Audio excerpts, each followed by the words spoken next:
बिस्मिल्लाहिर्रहमानिर्रहीम। अस्सलाम वालेकुम नाज़रीन, आप देख रहे हैं फास्ट 96 न्यूज़ में हूँ आपके साथ लुबना चौधरी। बुलेटिन का बाकायदा आगाज़ करते हुए आपको बताते चले खुसूसी नुमाइंदा ज़हीर अली शाह की रिपोर्ट के मुताबिक दोस्ती पेशावर वीमेन लिटरेचर फेस्टिवल के इब्तदाई तकरीबात के तहत पेशावर बैरिक में एक शानदार मुशायरा मुनक्किद हुआ।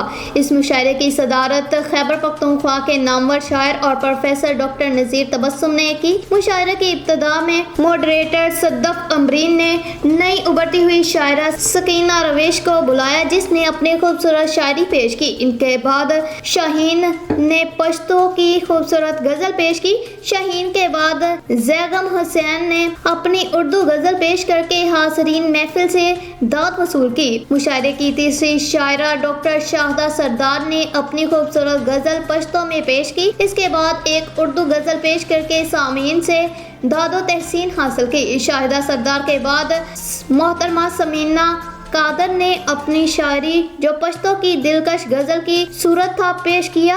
महफिल मुशायरा में शाहिदा सरदार के बाद बखजादा दानिश ने महफिल को अपनी पुरतासीर शायरी से लूट लिया। असामीन ने बड़े पुरतपाक अंदाज में उनकी शायरी की दाद दी। बखजादा के बाद जहांजेब शाऊर ने अपनी उर्दू की गजलें सुनाई।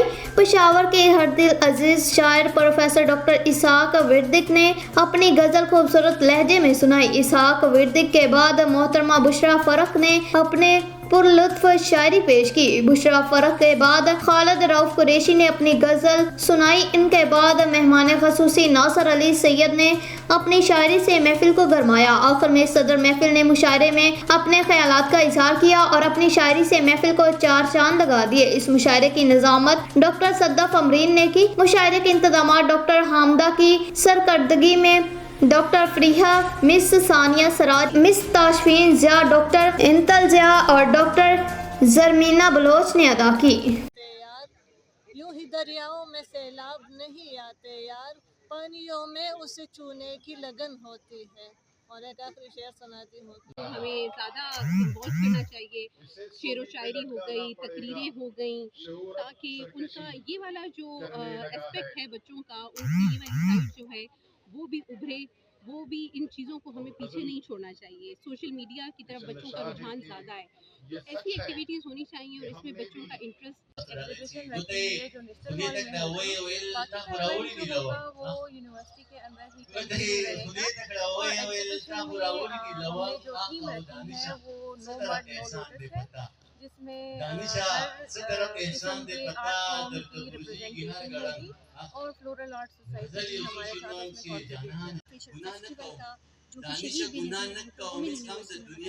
मैडम ये बताइए कि आपने कहा कि 25-27 को हमारा टफ वो प्रोग्राम हो जाएगा। 25 को प्रोग्राम कहाँ है और 27 को प्रोग्राम कहाँ है? जी, 25 से लेकर 27 तक जो हमारा 29 का जो हमारा प्रोग्राम है वो शहीद बेनज़ीर भुट्टो वुमेन यूनिवर्सिटी में है। और 5 रोज़ा ये मेला है, फेस्टिवल है, जिसमें मोर देन इस मौके पर अपनी तमाम जितनी भी उनकी हुनर है या उनके जितनी भी अदबी खदमात हैं वो सारी शेयर कर सकते हैं। शुक्रिया। मैडम क्या पैगाम देना चाहेंगे लास्ट? जी, पैगाम तो मेरा यही है कि चूँकि ये मौके के मुनासिबत से यही कि हमारे माहौल जिस तरह आलूदा हो रहा है और ना सिर्फ आलूदगी पड़ रही बल्कि इसके अलावा भी बहुत सारी मतलब ये महंगाई और इन चीज़ों ने आवाम को बहुत अफसरदा कर दिया है। तो हमारी ये कोशिश है कि हम इस तरह की एक्टिविटीज़